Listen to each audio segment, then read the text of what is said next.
The Generate Word action allows you to convert an XHTML file edited using PageMajik's editor into a Microsoft Word file.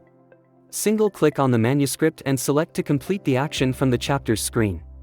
To access the same action from the tab view, double-click on the manuscript, click on the arrow against the file and select from the displayed options to complete the action. To generate Word from multiple XHTML files, use the action from the sequence screen. Click on the hamburger icon from the chapters screen and select Sequence. Select multiple or all chapters and click on the arrow against any one of the selected files. Select from the displayed options to complete the action. A warning will pop up if there are any missing XHTML files. You can choose to cancel the action or ignore and proceed. Once the action is completed, a Word file will be available alongside the XHTML file in the Manuscript tab of the respective chapter.